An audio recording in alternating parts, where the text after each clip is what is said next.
आरव को अपनी पहली नौकरी से निकाले आज ठीक 2 महीने हो गए थे। उसके फ़ोन में बैलेंस 11 रुपए था और बैंक अकाउंट में सिर्फ 53। वो कभी सोच भी नहीं सकता था कि वो दिन देखेगा जब वो अपनी मेट्रो कार्ड रिचार्ज करने के लिए गूगल पे की विंडो 2 मिनट तक ताकेगा, सोचते हुए कि अब और कितनी शर्म बाकी है। 28 साल का आरव दिल्ली में एक प्राइवेट कंपनी में क्लर्क था। जॉब स्टेबल थी, सैलरी कम थी लेकिन चल रही थी। लेकिन फिर कंपनी का डाउन साइजिंग शुरू हुआ और सबसे पहले निकाला गया उसे, जिसने 5 साल बिना छुट्टी के काम किया था। आरव ने सोचा था कि नौकरी नहीं रही तो दूसरी ढूंढ लेंगे, लेकिन असल जिंदगी और प्लान में फर्क होता है। 40 से ज्यादा जॉब एप्लीकेशन भेजने के बाद भी कोई कॉल नहीं आई। रात को जब वो घर आता तो माँ पूछती, बेटा कुछ हुआ? और वो सिर्फ हाँ कोशिश कर रहा हूँ कहकर कमरे में चला जाता। पैसे खत्म हो चुके थे, मोबाइल का बिल बकाया था, फ्रेंड से उधार लेना बंद कर दिया था क्योंकि अब शर्म बर्दाश्त से बाहर हो चुकी थी। उसके एक दोस्त ने उसे कहा, भाई तू इतना काबिल है, कुछ भी कर ले, एक कोचिंग क्लास ही शुरू कर ले। पर आरव की हालत ऐसी थी कि उसे खुद पर ही भरोसा नहीं था। वो आईने में खुद को देखता और पूछता, क्या मैं वाकई इतना काबिल हूँ जितना लोग समझते हैं? एक दिन दोपहर को आरव पार्क में बैठा था, खाली जेब, खाली दिमाग और भारी दिल के साथ। सामने 2 छोटे बच्चे गिल्ली डंडा खेल रहे थे और वो बस देखता रहा। उसे अपनी मासूमियत याद आई, जब वो सोचता था कि बड़ा होकर कुछ बड़ा करेगा। लेकिन अब वो बड़ा हो चुका था और उसके पास कुछ नहीं था, न पैसे, न प्लान, न ही उम्मीद। उस दिन वो देर रात तक जागता रहा। YouTube पर उसने एक वीडियो देखा, फाइनेंशियल फ्रीडम कैसे पाएं। उसमें किसी ने कहा, तुम्हारी हालत चाहे जैसी भी हो, एक चीज़ आज से कर सकते हो, अपने दिमाग को ट्रेन करना। पैसे बाद में आते हैं, सोच पहले बदलती है। उस वक़्त आरव को लगा कि ये लाइन उसके लिए ही थी। उस रात पहली बार उसने तय किया, अब बस और नहीं, अब या तो रास्ता बनेगा या मैं बना दूंगा। अगले दिन उसने अपने पास बचे आखिरी 50 रुपये में एक पुरानी बुक खरीदी, रिच डैड पुअर डैड, और वहीं से उसकी असली पढ़ाई शुरू हुई। यही था वो मोड़ जहां आरव की कहानी खत्म नहीं हुई। असली कहानी यहीं से शुरू हुई थी। आरव की जिंदगी में वो पहली रात एक बीज बनकर गिर चुकी थी। अब उसका माइंडसेट बदलना शुरू हो गया था। किताबों की बातें जो पहले उसे बोरिंग लगती थीं, अब उसे जीवन की सबसे कीमती सीख लगने लगी। वो रोज सुबह 6 बजे उठकर 1 घंटा पढ़ाई करता और फिर YouTube से फाइनेंशियल लिटरेसी पर वीडियोस देखता।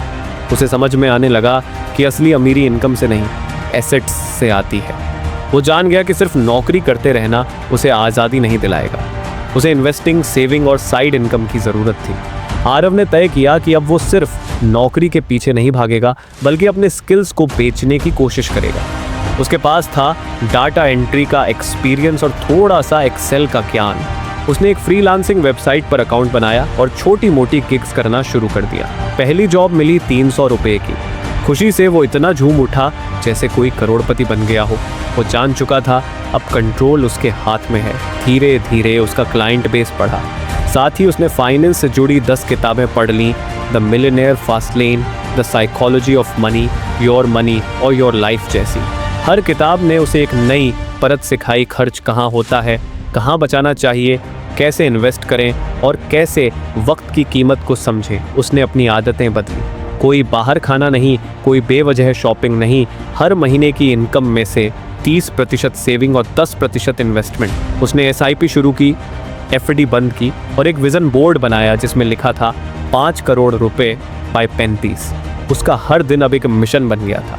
रात को सोते हुए वो अगले दिन की प्रायोरिटी लिस्ट बनाता और खुद को याद दिलाता, आरव तुझे सिर्फ पैसा नहीं कमाना, तुझे आज़ादी कमानी है। 1 साल के अंदर उसकी इनकम फ्रीलांसिंग से उसकी पुरानी जॉब से ज़्यादा हो गई थी। लेकिन ये सिर्फ शुरुआत थी, असली छलांग तो अभी बाकी थी। आरव अब फ्रीलांसिंग से 40,000 से 50,000 रुपये महीना कमा रहा था। उसके पास अब कुछ सेविंग्स थी, थोड़ी आत्मविश्वास था और सबसे ज़रूरी, अब वो सीखने के लिए तैयार था। उसने एक बात समझ ली थी, पैसा कमाना स्किल है, लेकिन पैसा बनाए रखना और उसे बढ़ाना साइंस है। यहीं से उसने शुरू किया अपना अगला कदम, इन्वेस्टिंग। उसने सबसे पहले इंडेक्स फंड्स में SIP लगाई। छोटी शुरुआत की 1,000 रुपये महीने से। फिर उसने म्यूचुअल फंड्स, स्टॉक्स और PPF के बारे में पढ़ा। जो भी पैसा आता उसका एक हिस्सा इन्वेस्ट करता और एक हिस्सा फंड में रखता। आरव को समझ में आने लगा कि अगर उसे एक दिन फाइनेंशियल फ्रीडम पानी है तो उसे एक ऐसा सिस्टम चाहिए जहां पैसा उसके लिए काम करे। उसे हर सुबह ऑफिस जाने की ज़रूरत ना हो, फिर भी उसका खर्च चल सके। एक दिन उसने एक वीडियो देखा जिसमें किसी ने कहा, जब तक तुम्हारे सोते वक्त भी पैसा नहीं आ रहा तब तक तुम गरीब हो। उस दिन से आरव ने पैसिव इनकम पर फोकस करना शुरू किया। उसने एक डिजिटल प्रोडक्ट बनाया, एक्सेल का बेसिक कोर्स, और उसे एक ऑनलाइन प्लेटफॉर्म पर 199 रुपये में बेचना शुरू किया। पहले महीने सिर्फ 7 लोग खरीदे, लेकिन अगले महीने 50, फिर 200 उसने सीखा। इनकम का स्केल मेहनत से नहीं, सिस्टम से आता है। अब वो हर चीज़ ऑटोमेटिक करने लगा। SIP auto debit, income auto trekking, खर्च ऑटो लिमिट। उसने एक साइड बिजनेस शुरू किया, बजट प्लानिंग सर्विस। उसने लोगों को सिखाना शुरू किया कि कैसे छोटे वेतन में भी सेविंग और इन्वेस्टमेंट संभव है। ये चीज़ वायरल हो गई। अब उसका पैसा उससे ज़्यादा समझदारी से काम करने लगा। वो जितना कमाता उससे ज़्यादा उसका सिस्टम कर दे रहा था। फाइनेंशियल फ्रीडम अब सपना नहीं, मिशन बन चुका था और वो इसे दिन ब दिन करीब ला रहा था। अब आरव वो इंसान नहीं था जो कभी खाली जेब लेकर पार्क में बैठा था। अब उसके पास एक मिशन था, एक सिस्टम था, और सबसे बढ़कर एक आइडिया था जिसे वो बिजनेस में बदलना चाहता था। उसने अपने बजट प्लानिंग सर्विस को एक प्रॉपर ब्रांड का नाम दिया, मनी मैप। ये सिर्फ एक सर्विस नहीं थी, ये एक मूवमेंट था। आरव ने छोटे कर्मचारियों, स्टूडेंट्स और मिडिल क्लास फैमिली के लिए फाइनेंशियल लिटरेसी को आसान भाषा में समझाने वाले वीडियो, ई बुक्स और वर्कशॉप्स शुरू कर दिए। शुरुआत में 5 क्लाइंट थे, फिर 50 हुए, फिर 500।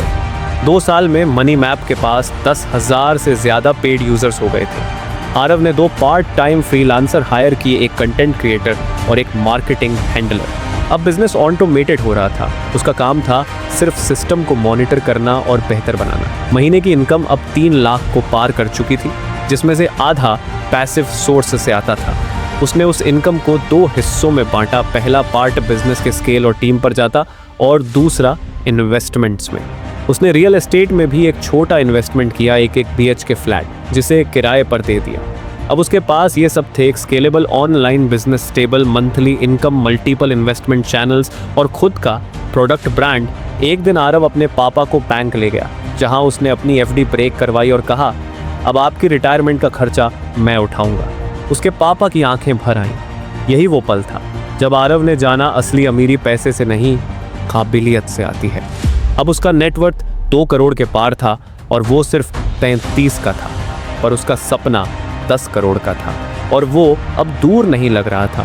आरव अब उस मुकाम पर था जहां बहुत लोग पहुंचने का सिर्फ सपना देखते हैं। उसके पास पैसा था, टाइम था, और सबसे बड़ी बात, उसका जीवन अब मजबूरी नहीं, उसकी मर्जी से चल रहा था।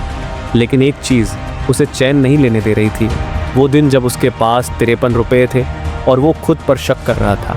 उसने सोचा, अगर मैं उन दिनों से निकल सकता हूँ तो और भी लोग निकल सकते हैं। उन्हें सिर्फ एक धक्का चाहिए, एक रोड मैप चाहिए। यहीं से उसने अपनी सबसे बड़ी पहल शुरू की, फ्रीडम फंड फाउंडेशन। ये एक नॉन प्रॉफिट इनिशिएटिव था जिसका मकसद था भारत के छोटे शहरों और गांवों में फाइनेंशियल लिटरेसी फैलाना। उसने अपने फाउंडेशन से हर महीने 50 छात्रों को स्कॉलरशिप देनी शुरू की, वो भी इस शर्त पर कि वो भी 5 और लोगों को ये ज्ञान बांटेंगे। उसने YouTube पर 100 रुपये से फाइनेंशियल फ्रीडम सीरीज शुरू की। वीडियोस वायरल हो गए, लाखों व्यूज़ आने लगे। फिर उसके लिए असली इनाम था वो मैसेज जो उसे हर दिन आते, भाई आपने मेरी सोच बदल दी, अब मैं पैसे से डरता नहीं, उसे कंट्रोल करता हूँ। आरव अब ग्लोबल वेबिनार्स में बात करता था। फाइनेंस एक्सपर्ट्स उसे पूछते, आपने ये सब बिना MBA कैसे किया? और वो हंसकर कहता, क्योंकि मैंने लाइफ से पढ़ा है, किताबों से नहीं भागा। 35 की उम्र में जब उसका नेटवर्थ 10 करोड़ के पार हुआ तो उसने पार्टी नहीं की। वो अपने उसी पुराने पार्क में गया जहां वो कभी बैठा करता था, खाली जेब के साथ। अब उसी बेंच पर बैठकर उसने एक नोटबुक खोली और लिखा, अब मेरा काम शुरू हुआ है। ये फ्रीडम सिर्फ मेरी नहीं है, ये उन सब की है जो अभी भी संघर्ष में है लेकिन हार नहीं मानी है। आज भी वो हर हफ्ते एक स्टूडेंट से बात करता है, एक छोटे व्यापारी को गाइड करता है और एक नई स्टोरी बनाता है ताकि कोई और आरव फिर से अपनी कहानी बदल सके। यही थी आरव की जर्नी, 55 रुपये से शुरू होकर करोड़ों तक। लेकिन असली कमाई लोगों की जिंदगी बदलना थी। अगर तुम भी इस जर्नी से कुछ सीख पाए हो तो याद रखना, पैसा कमाना मुश्किल नहीं है, सोच को बदलना मुश्किल है, और एक बार सोच बदल जाए तो कुछ भी नामुमकिन नहीं। अगर ये कहानी आपको मोटिवेट करती है तो इसी तरह की और सच्ची असरदार जर्नी सुनने के लिए जर्नी टू रिचेस चैनल को ज़रूर सब्सक्राइब करें। अगली कहानी शायद आपकी हो।